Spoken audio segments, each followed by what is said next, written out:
October 12th, 1944. Camp McCoy, Wisconsin. The operating tent smelled of iodine and blood. Wind rattled the canvas walls, and the lamps hanging from the rafters hummed under the strain of a generator that sounded like it, too, was fighting to stay alive. Snow had started falling outside. Thin, sharp flakes carried on an early northern wind, but inside the tent, sweat rolled down the spine of Captain Jonathan Hale as he leaned over the operating table.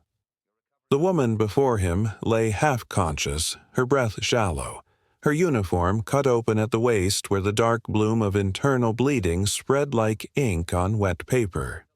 She had been brought in 30 minutes earlier after a stack of limestone slabs collapsed during a work detail. 2 prisoners carried her on a makeshift stretcher fashioned from a door, shouting in German for help. The guards, startled by their urgency, had rushed her straight to the infirmary. Hale took one look and ordered her to the operating tent. She was dying, and she was German. Private O'Malley held a lantern closer. The light revealed her face, young, pale beneath the grime of labor, blonde hair matted to her temples. Her dog tag identified her as Helene Bauer, Luftwaffe Auxiliary, age 22. Hale steadied his hands. He had seen American boys torn apart at Normandy. He had cut shrapnel out of teenagers on the beaches of France. By comparison, this should have been routine. But something about operating on a female prisoner, an enemy, tightened a knot in his chest he didn't fully understand. "Clamp," Hale ordered. The nurse placed the instrument in his palm without hesitation. The surgical team moved with precise rhythm. An American doctor, 2 Army nurses, and a medic from Kentucky. They had worked long enough together that their steps were synchronized, like musicians following the same invisible conductor. None of them spoke about the obvious, that the woman bleeding out beneath them wore the uniform of a nation still killing Americans overseas. A soft gasp escaped her lips. Her eyes fluttered open, blue, glassy, unfocused. She tried to twist away, but pain drove a cry from her throat. Her hand shot upward, grabbing Hale's wrist with surprising strength.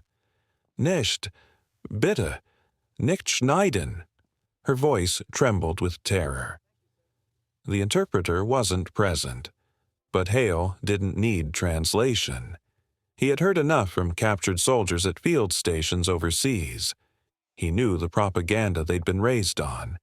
In her mind, this tent wasn't a medical station. It was a chamber of torment. "It's all right," Hale murmured, switching instinctively to the gentle tone he once used with wounded GIs. "You're safe. I'm going to help you." But Helene only stared at him with widening panic.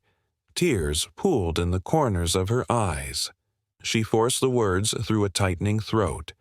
You are operating on me?" The disbelief in her voice cracked like ice under weight. Hale removed his gloves and nodded at her, though she could barely keep her eyes open. "Yes," he said, "I'm operating on you. Stay with me." It made no sense to her. Her breathing grew frantic, shallow, ragged. She tried to lift her head but fell back, dizzy. "They told us," she whispered, "Americans. They cut prisoners. They—" Her voice faded into a broken whisper as the edges of her consciousness dissolved. Hale's jaw clenched. He had heard the rumors the Germans spread among their own ranks, stories meant to steel them against surrender. He hated how effective they were, and now he could see the damage firsthand. This young woman believed she was about to be butchered, not saved.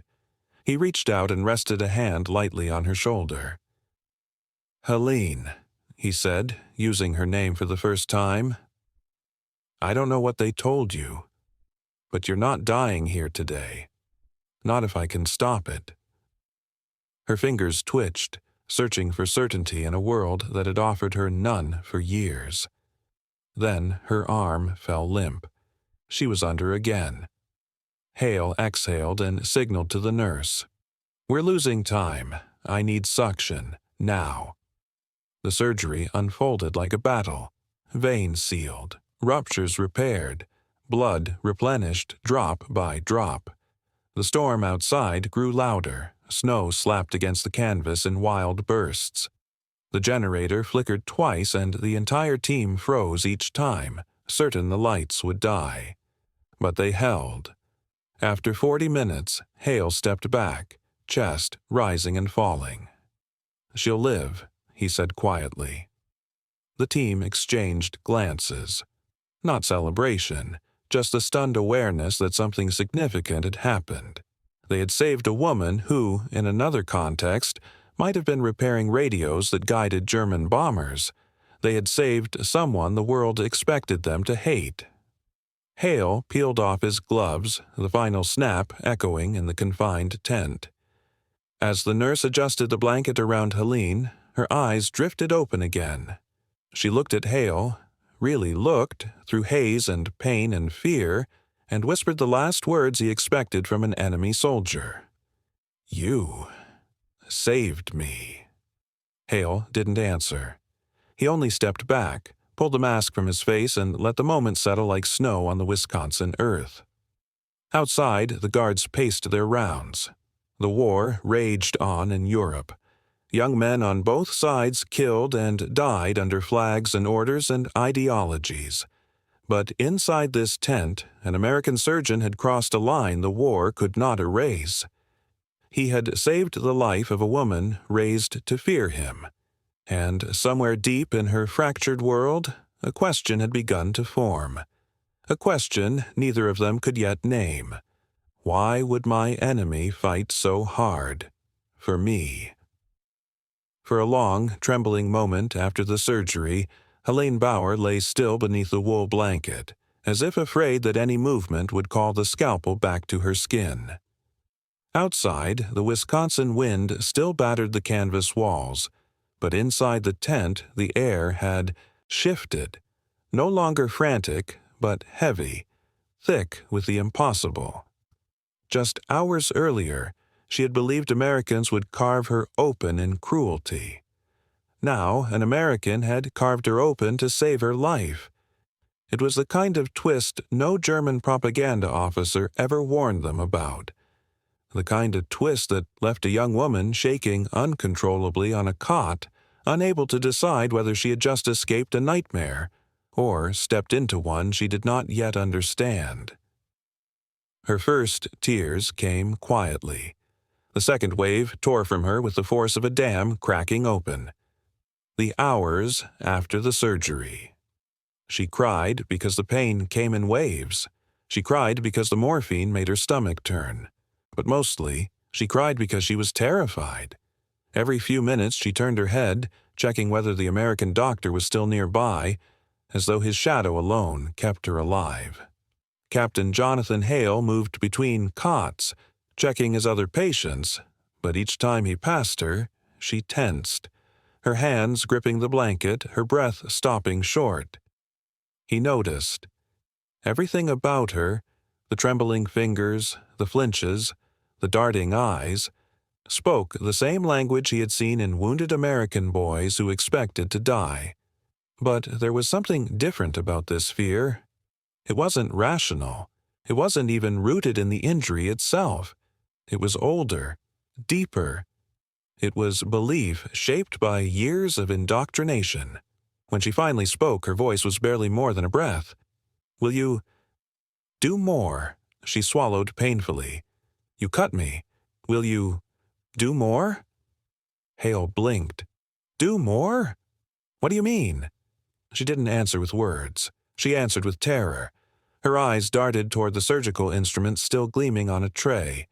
The knives, the clamps, the sutures. She stared at them like another woman might stare at a loaded pistol. And Hale understood. This wasn't fear of the unknown. This was fear of the expected.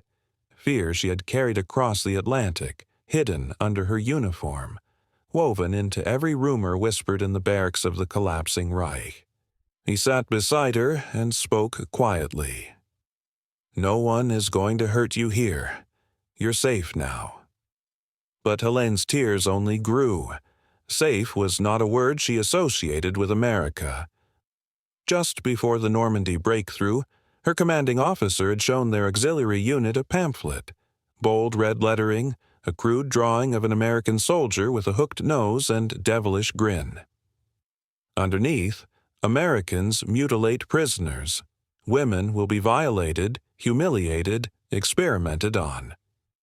And even before that, on the radio, in training halls, on posters, she had heard the same warnings. Capture is a fate worse than death. Do not fall alive into American hands. If the enemy spares you, it is only to study you. She remembered the barracks in Normandy before capture, a huddle of young women in gray uniforms, sharing horror stories they half believed, half feared into existence. One girl claimed Americans collected ears as trophies. Another whispered that women prisoners were sterilized. A third swore that nurses in France had been vivisected alive. Propaganda didn't need to be true. It only needed to be terrifying. And in Helene's mind, it had taken root like a disease. So when the limestone pile crushed her side at Camp McCoy, and when the guards rushed her toward the infirmary, she had thought not of survival, but of punishment. She had fought the stretcher until the pain consumed her. Now, lying in the quiet aftermath of surgery, the realization that none of those horrors had happened twisted her world inside out. She wasn't mutilated. She wasn't violated. She wasn't dead. She was alive because the enemy had chosen to save her. Captain Hale remained nearby, pretending to organize supplies while keeping a watchful eye on her. His team had moved on. The crisis was over. But something about her tears, relentless, silent, haunted, pulled at him. He knew this fear. He had seen it in liberated French villages. He had seen it in American medics who had survived days under fire. But seeing it in a German woman, an enemy uniform on a 19-year-old frame, struck a nerve he hadn't expected. He felt the old ache in his chest as he thought of his younger brother, Nathan. Nathan had died in the Ardennes the previous winter, shot through the throat by German riflemen during a small, forgettable skirmish. There had been no hero's farewell, no dramatic last words, just a telegram delivered to their mother's porch in Michigan, and a flag-folding ceremony Jonathan was too numb to attend. Sometimes, in his darkest moments, Jonathan wondered what the German soldier who killed Nathan looked like.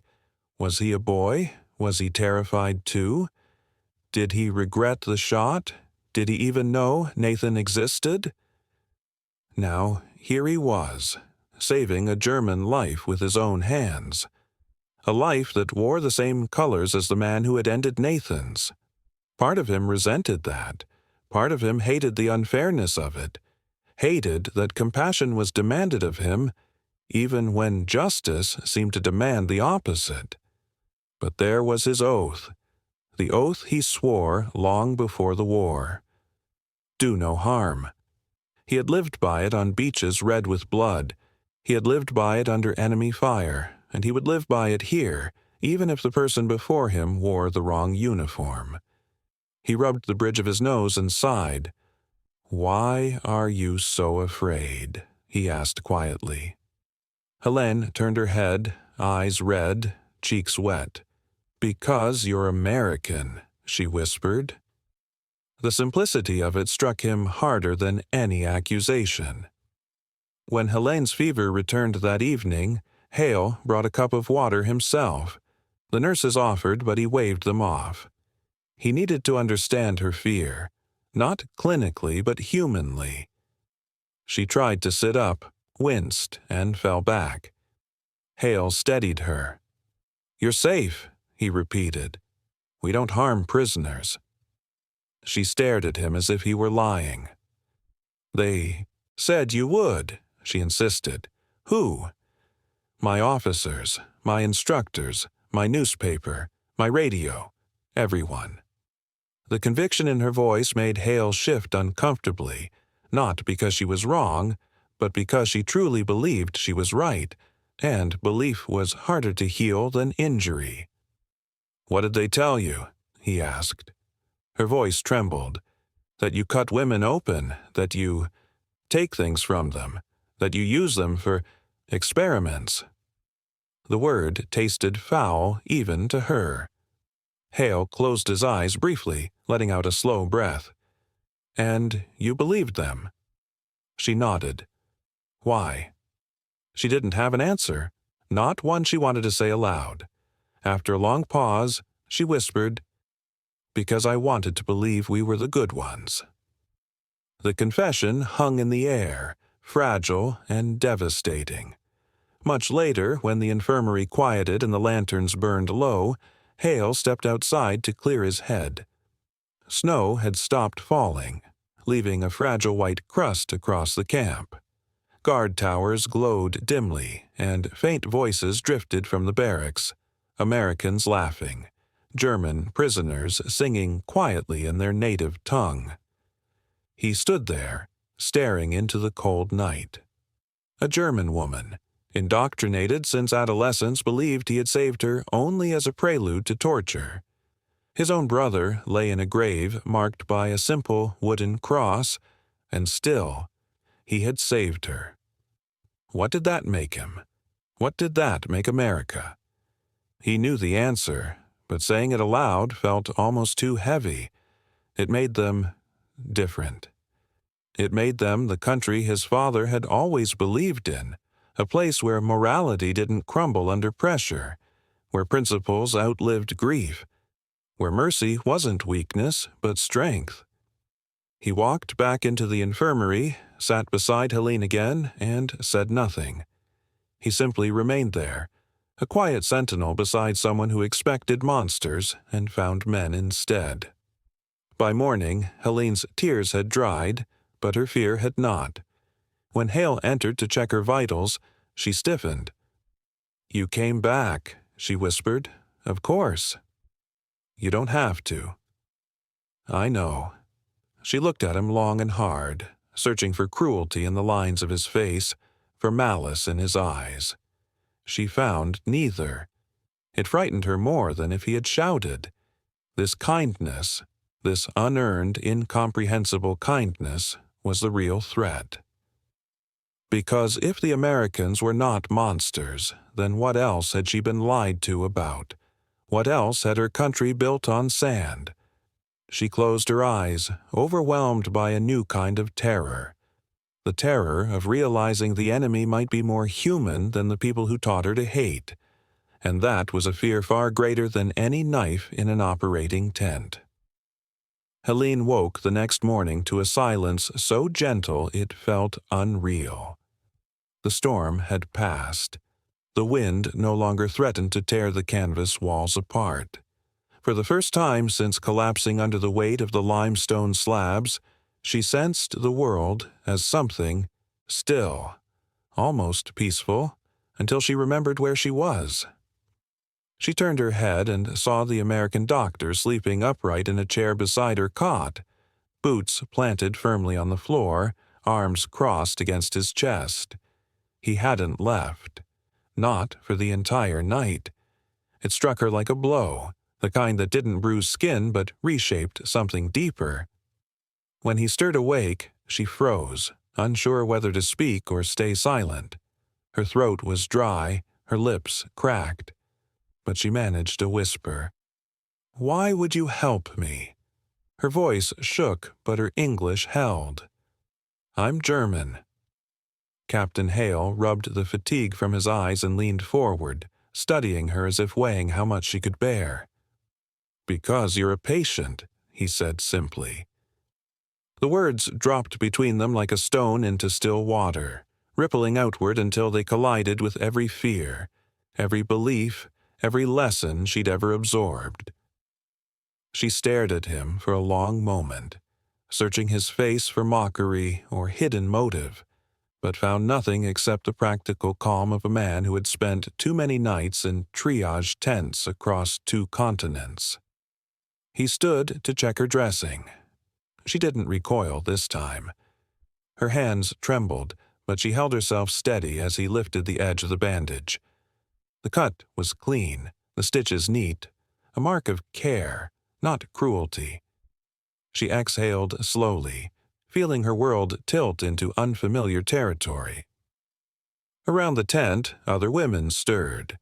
3 German auxiliaries lay on nearby cots, one with a sprained wrist, another with frostbitten fingers, a third recovering from dehydration after collapsing on a work detail.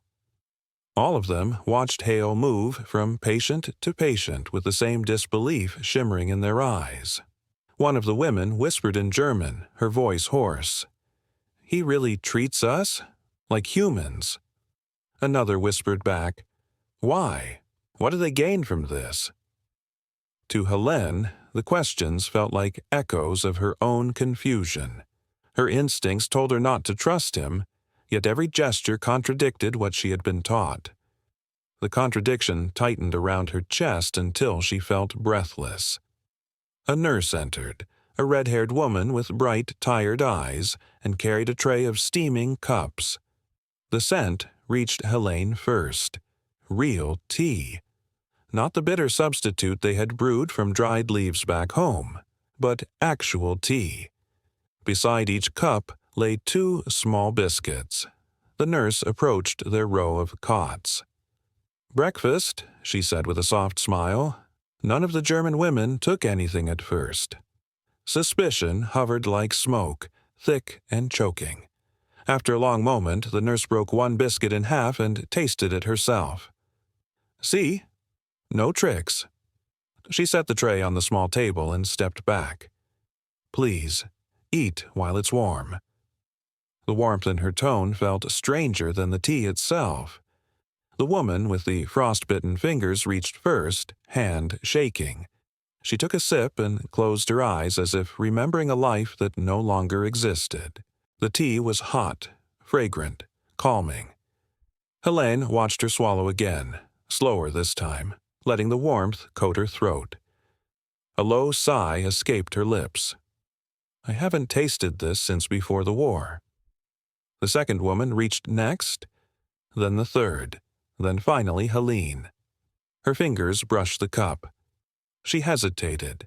Hale watched her from a distance, arms crossed, not pushing, not coaxing, simply waiting. She lifted the cup and drank. The heat spread through her chest, dissolving the cold knot that had lived there since her capture. For the first time since boarding the transport ship in Cherbourg, she felt human again. He approached her cot slowly. "You're healing well," he said. "You'll gain strength soon." She lowered the cup, eyes fixed on him. "Why do you treat us like this?" His brow knitted. "How else would we treat you?" Her breath hitched.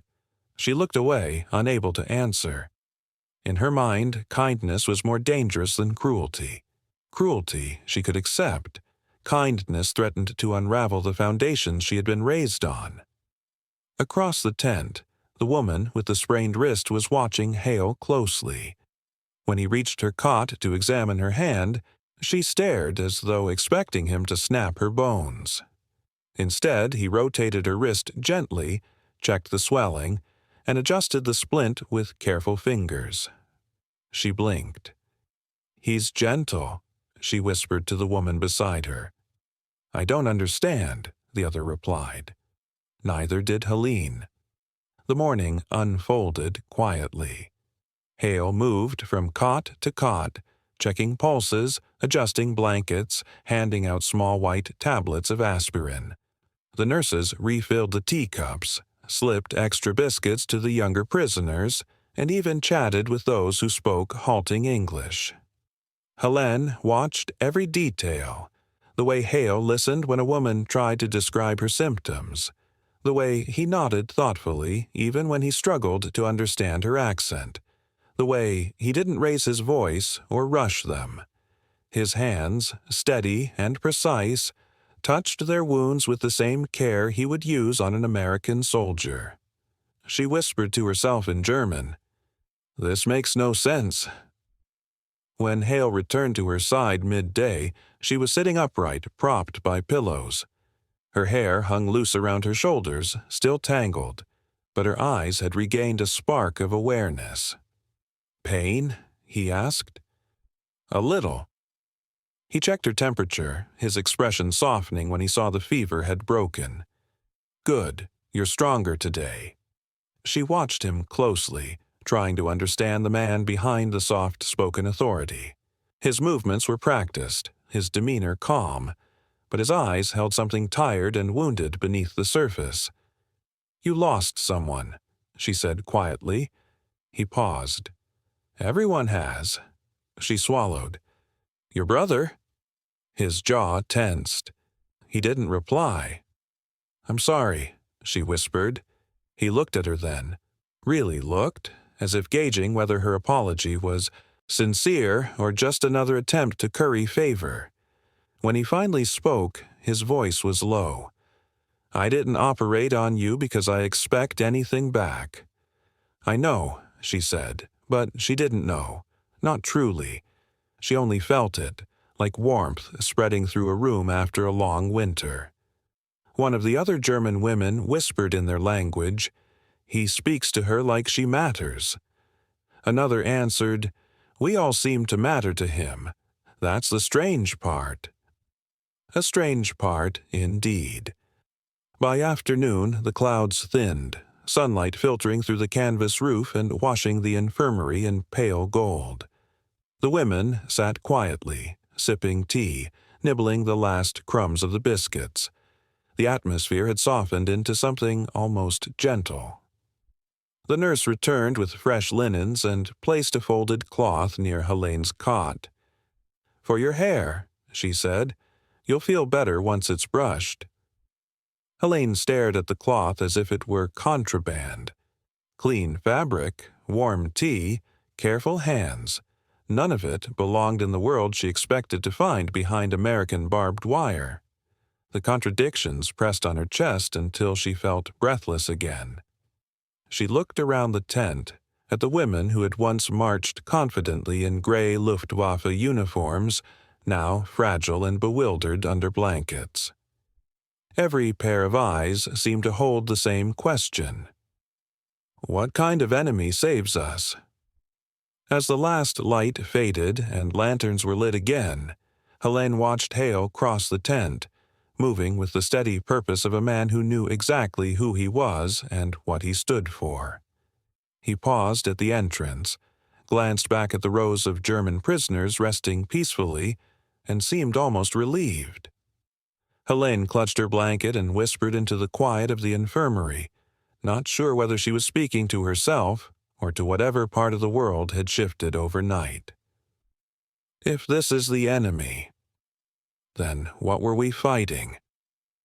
A sharp cry cut through the infirmary just after sunrise, shattering the fragile calm that had settled overnight. Helene had barely finished sipping her morning tea when 2 guards burst through the flap of the medical tent, carrying a German woman whose body shook violently under a blanket. Her face was ghost pale, her lips tinged blue, and every breath rattled like gravel in her lungs. "Doctor, she collapsed at the work camp. Fever, couldn't stand," one guard said as they lowered her onto a cot. "Captain Hale, Colonel Andrews wants you at the yard, says there are more injuries." More. The word struck the room like a dropped instrument. Hale didn't hesitate. Still wearing yesterday's stained surgical apron, he sprinted across the yard toward the western work site. Frost cracked beneath his boots as he ran past rows of barbed wire, past guard towers still casting long shadows from the early sun. When he reached the clearing, the scene resembled a field hospital after an artillery strike. 5 German women were down. 1 had fainted from exhaustion. 2 nursed deep cuts along their arms. 1 lay moaning with a dislocated shoulder.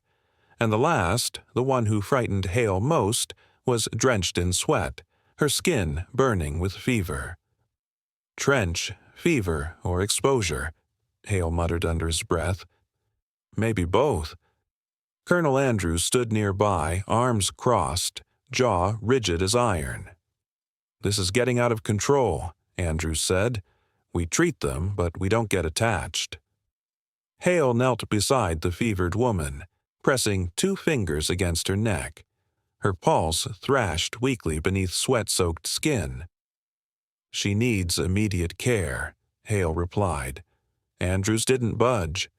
"Captain, we're running short on supplies. I'm not having you pour our medical stock into the enemy." Hale looked up at him, eyes flaring.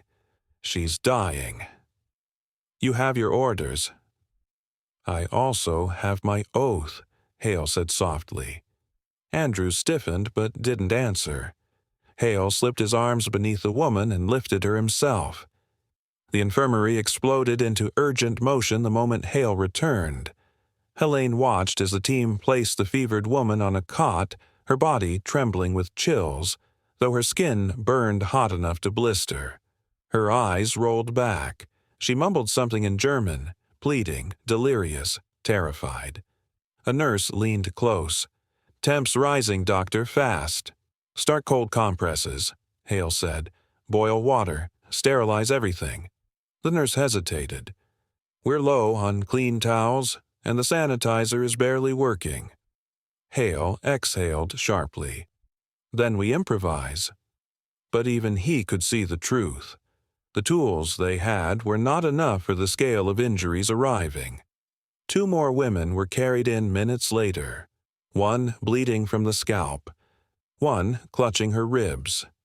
The infirmary, with its 6 cots, flickering lanterns, and narrow aisles, was suddenly suffocating under the weight of need. Hale took one long look around the tent, jaw tightening. "This won't do," he muttered. "What won't?" a nurse asked. "This space." He ripped open the flap of the adjacent storage tent, looked around at the empty wooden tables, crates, and oil lamps, and made his decision in the space of a heartbeat. "We're opening a second OR," he said. "Here." The nurse's eyes widened. "We don't have authorization." Hale was already pulling off his coat. "I'm not asking."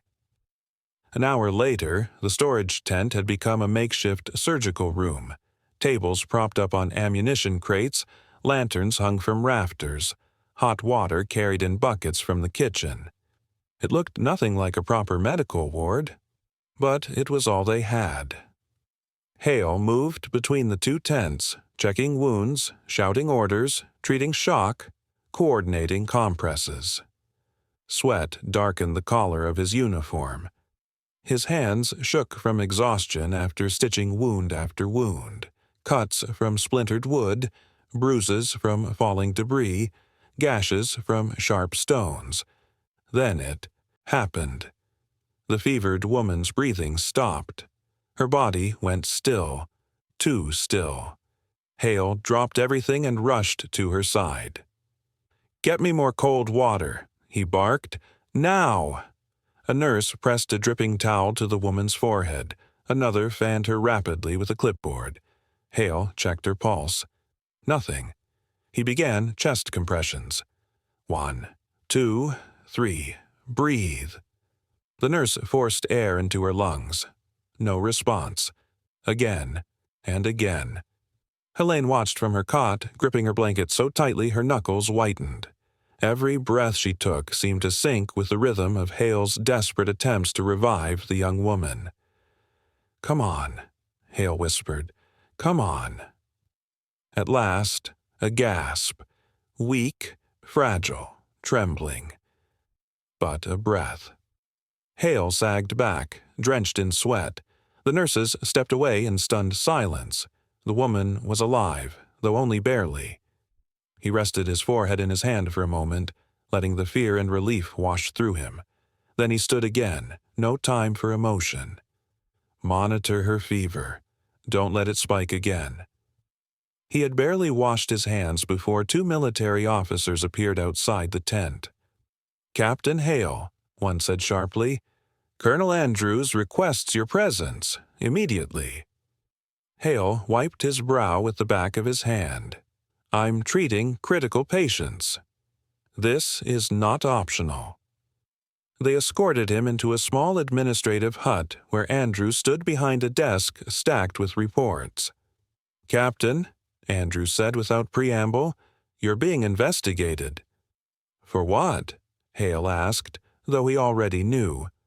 For exceeding protocol. For allocating excessive medical resources to enemy prisoners. For opening an unauthorized surgical unit. And for compromising the camp's supply chain by prioritizing enemy personnel. Hale stared at him. I saved lives. That's not the point. It's the only point. Andrews leaned forward. You don't get to decide that. These women are enemy nationals. You treat them, fine. But you don't put them above your own men. You don't build them their own hospital wing. And you don't risk American resources without clearance. Hale's voice was quiet. They were dying. The room fell still. Andrews closed the file. You'll receive the formal inquiry soon. Hale was dismissed. When he returned to the infirmary, his shoulders sagged with exhaustion. The lanterns cast a warm glow across the rows of recovering POWs. Some slept, others whispered among themselves. The fevered woman lay still, her breathing faint but steady. As he walked in, a hush fell over the room. Helene looked up from her cot. You came back, she said softly. He nodded. Of course. A woman with her arm bandaged lifted her head. You saved her, she murmured. She had no breath. Another added, You stayed with her. Even when she shook, even when she stopped. Hale didn't respond. He simply checked the fevered woman's pulse, adjusted her blanket, and moved to the next cot. Helene watched him from across the room, her throat tightening. This man, this American doctor, who had every reason to hate them, who had lost a brother in a war they fought, who was now under investigation for helping them, still returned, still cared, still worked until his hands shook. She whispered to herself, feeling something unfamiliar stir inside her chest. If this is how the enemy treats us, who were we taught to fear? The first miracle came quietly, almost shyly, on a gray Wisconsin morning. It happened so suddenly that no one noticed at first. Not the guards outside, not the nurses sorting linens, not even Captain Hale reviewing charts at his desk. It was Helene who saw it. The faint shift of a blanket, the trembling rise of an elbow, the slow, almost disbelieving attempt of a German woman trying to stand after days of lying motionless. For a split second, every fear from the past week flickered through the room. Then she rose, wobbly, pale, but standing, alive. Helene pressed a hand to her lips, stunned. Just 3 days earlier, that same woman had been brought in with a head wound so deep Hale wasn't sure she'd ever wake. Now she stood in the weak morning light like a survivor stepping out of the ruins of her own death. Hale noticed the movement and hurried over. Easy, he said, catching her by the elbow before she toppled. She gave him a dazed smile. I can stand. Yes, he said softly. You can. The room exhaled. One small miracle to start the day. The kind that stitched hope back into people who had forgotten the feeling. The second miracle arrived not with noise, but with knowledge. The news that one of the fevered women, previously shaking, delirious, caught between life and death, was finally out of danger. Her fever had broken. Her pulse, once weak and erratic, now held steady. When she opened her eyes, the first thing she whispered was not a prayer, but a question. Where's the doctor? A nurse pointed toward Hale, busy adjusting lantern wicks, and the woman began to cry. quiet, confused tears of someone who had been prepared to die but had woken instead to the soft glow of care. The news spread quickly through the infirmary. Women who had been silent for days began murmuring to one another, their voices carrying relief that sounded almost like music. Helene watched as Hale checked the recovering woman's vitals. He seemed unaware of the way the prisoners stared at him, as if he had single-handedly shifted the tide of something larger than the war. For them, survival was not expected. It was a miracle, and Hale was the source. The third miracle belonged to Helene herself. She had regained enough strength to attempt her first steps. A nurse looped an arm around her waist and another stood ready with a chair, but Helene shook her head, determined. She placed one bare foot on the cold floorboard, then the other. Her knees trembled, and the room wavered like a photograph left too long in the sun, but she held on. She took one step, then another. The third nearly dropped her to the floor. Hale crossed the room in 3 long strides and steadied her before she fell. "I thought you hated us," she whispered, breath ragged, fingers curled into his sleeve. "I didn't say that," he answered. "No," she said softly, "but I thought it." He helped her sit, adjusting the pillow behind her back. She watched him with a strange mixture of fear, gratitude, and something harder to name, something that had grown quietly ever since she realized she was still alive. That evening, as a rare, soft snowfall drifted past the lantern outside, the nurses brought in a small chalkboard. "English lesson," one of them announced cheerfully. "Just a few words, enough to help you ask for what you need." The German women exchanged bewildered glances. No one had offered to teach them language before, not as prisoners, not even as civilians back home. The nurse wrote on the board, "Thank you." She tapped the chalk. "Repeat." The women hesitated, then followed her lead. "Thank you." "No, like this. Thank? Yes, better." Laughter spread like warmth through the tent. Even Helene, still stiff from walking, smiled as she practiced the unfamiliar word. The nurse clapped softly. "See? Not so hard."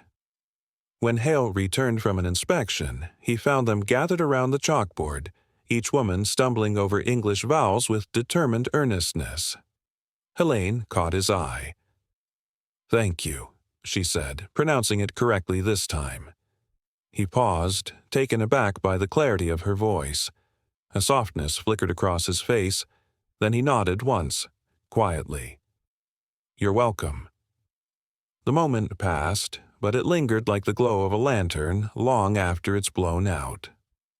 The strongest miracle, the one none of them forgot, came late one night, long after the last guard rotation and after Hale had finished writing his final report of the day. Most of the infirmary slept. Blankets rose and fell with the slow rhythm of exhausted bodies healing. Only Helene was awake, watching the flicker of lantern light ripple across the canvas ceiling. Hale approached her cot, adjusting the drape of the blanket to keep drafts away. She reached for his wrist, not with fear this time, but with certainty. "You saved my life," she said, her English suddenly steady, deliberate, almost perfect. Hale froze, startled by the clarity of her tone. Helene held his gaze, her eyes bright with something raw and unguarded. "You saved my life," she repeated. She wanted him to understand. She wanted him to know the weight of it, not as a doctor, not as a soldier, but as a man who had reached across a chasm built by nations. He didn't respond. Words were tools he reserved for necessity, not moments like this. Instead, he reached down and pulled her blanket a little higher to her shoulders, the gesture tender, almost fatherly. For a long moment, Helene lay still, letting the warmth of the blanket settle around her, feeling safer than she had since the war began. Hale stepped back, his shadow blending into the lantern glow. Her last thought before sleep was simple and terrifying. If this is the enemy, then why does his kindness hurt more than hatred ever did? By morning, the infirmary felt transformed, not by grand victories or declarations, but by 100 small mercies. A woman walking again, a fever breaking, a new language spoken, a life saved in the quietest of ways. They were small miracles, tiny, fragile threads of humanity rewoven in the middle of a war designed to tear them apart. And as each miracle unfolded, one question began to echo silently through the minds of those who witnessed it. How many lives exist because someone once refused to see an enemy and saw a human instead? A scream tore through the infirmary just past midnight, sharp enough to slice through the howl of the blizzard outside. Helene jolted upright on her cot, heart hammering. Lightning flickered through the canvas walls, illuminating the silhouette of a German woman clutching her stomach, her breath coming in broken sobs. The storm raged, snow hammering the roofs, but inside the tent another storm was breaking open, one far more intimate and far more dangerous. The woman was 7 months pregnant, and she was in labor far too early. The moment Hale appeared in the doorway, snow whipping around him like a halo of white fire, Helene felt the air change. He didn't need explanation. One look at the woman's trembling legs and the spreading stain beneath her was enough. "How long?" he asked the nurse. 10 minutes. Contractions are close." Too close. The wind roared. The lanterns swung violently from their hooks, casting frantic shadows across the walls. Hale checked her pulse, then her dilation, then the clock, though he didn't need the time. He knew what he saw. He had delivered babies in France, in barns, in trenches, in half-collapsed field stations. But this was different. This was a prisoner. This was a woman the world expected him to ignore. And yet, here he was, kneeling beside her, sleeves rolled, jaw set with resolve. "We need an ambulance," the nurse said. "There's no chance," Hale replied. "Roads are blocked. Blizzard's shutting everything down." "What about more blood? Her pressure's dropping." "We're out." He hesitated only a breath. "Prep for surgery." The nurse froze. "In this storm?" "In this storm," Hale repeated. Lightning cracked so loud the walls shook. Outside, the guards shouted to one another, boots crunching through rising snowdrifts. Inside, Hale ordered every available soldier and nurse to help. They worked frantically to stabilize the lanterns, boil, water, clear a table, anything to carve a sanctuary of life inside a night made of chaos. Helene sat trembling at the edge of her cot, unable to look away. The pregnant woman screamed again, her voice ragged enough to tear. "Doctor," she gasped in English, "please, please help my baby." Hale met her eyes with a steadiness she clung to like a rope. "I will." The makeshift operating area looked nothing like a proper surgical room. The blizzard forced cold air through every gap in the walls, numbing fingers within seconds. Instruments rattled. The generator flickered. Hale's breath fogged with every word he spoke. "Scalpel," he said. The nurse handed it to him. Her hands shook, but her eyes were fierce. The woman's pulse weakened. Blood trailed down the sides of the table. Hale worked quickly, voice low and urgent. "Heavy suction. Keep pressure steady. If we lose her blood, we lose them both." Helene clutched her blanket to her face, tears spilling through her fingers. Each sound, the clink of metal, the groan of the wind, the woman's faint cries, hit her like blows. Minutes stretched into eternity. Then, "I have the baby," Hale said. He lifted the tiny, silent form into his hands. A girl, barely larger than his palm, pale, Still. No movement. No breath.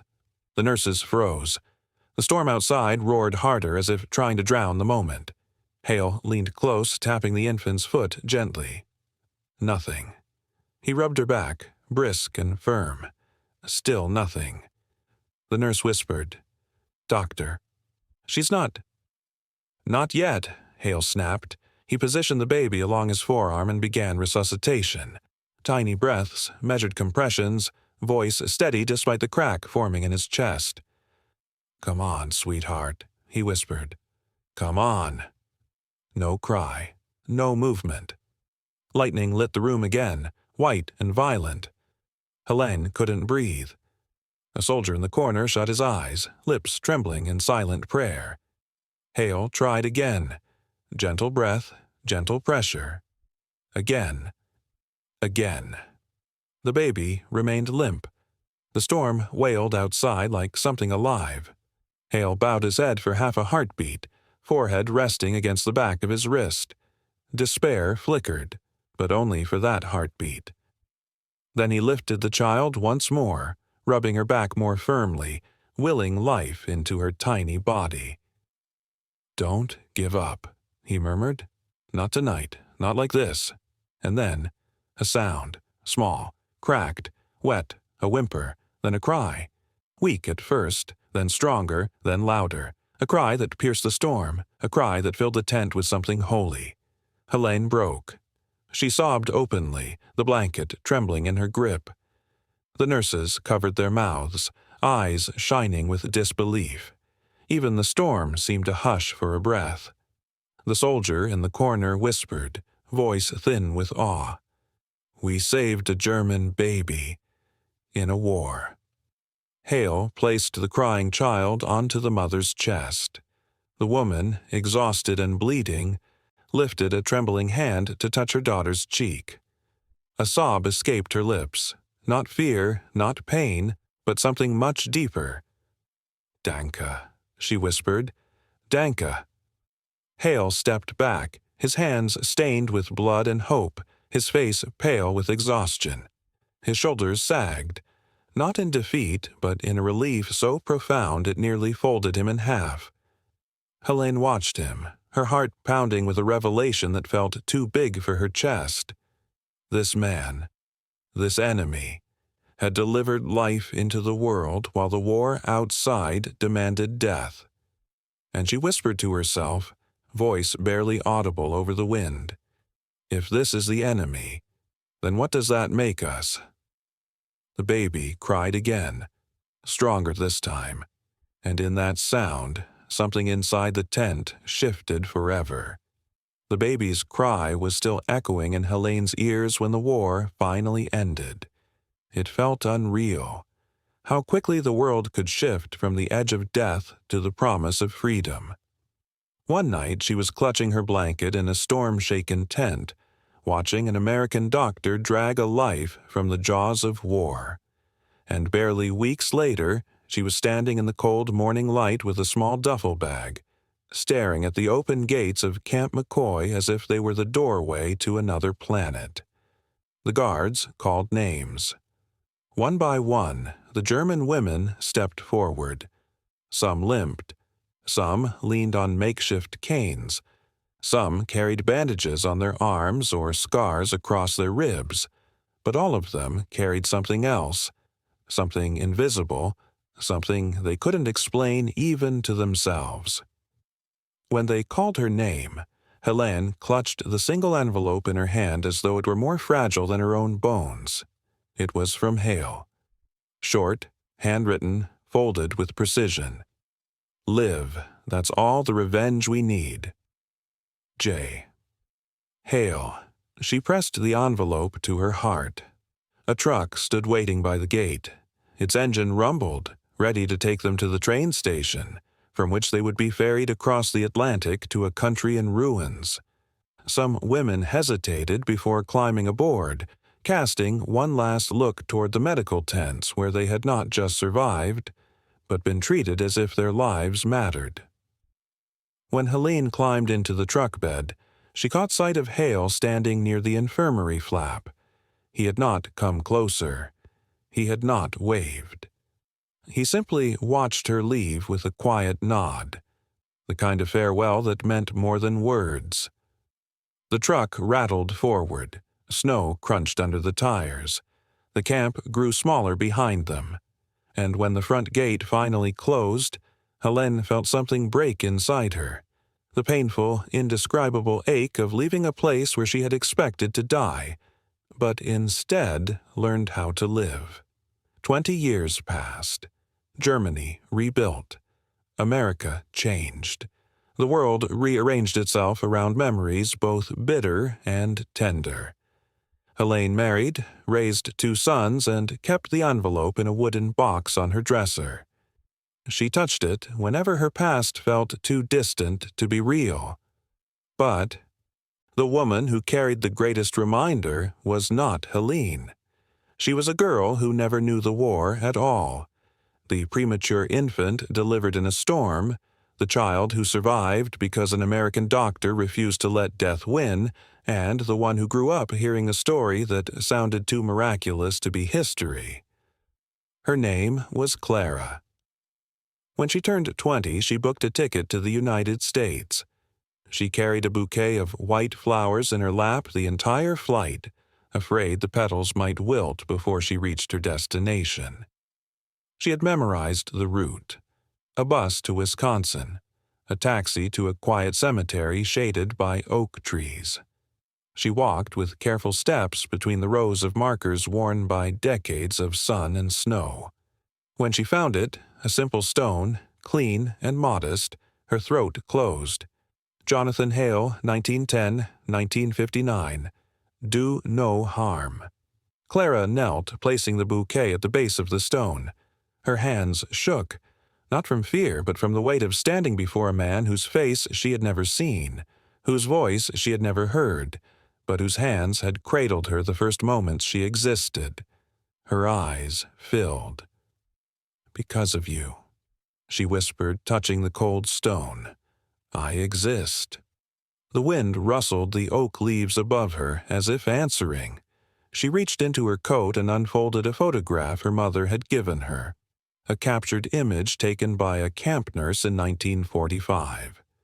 It showed 40 German women standing outside the infirmary, thin, bruised, exhausted, but alive. Helene was there. Clara's mother was there. Their faces carried the raw mixture of relief and disbelief that only survivors understand. Clara placed the photo beside the flowers. When she returned a year later, she did not come alone. Behind her walked dozens of people, children, grandchildren, nieces, nephews, all of them carrying bouquets, all of them alive because someone once saved a life that was not meant to be saved. One by one, they stepped forward and placed their flowers on Hale's grave. 40 women had left Camp McCoy alive. 40 families now stood before the doctor who had made it possible. And when the last bouquet touched the ground, the grave was no longer a stone in the snow. It was a garden. 40 white flowers. 40 lives carried forward through decades. 40 echoes of the same impossible truth. Humanity had survived the war. Because one man insisted it should.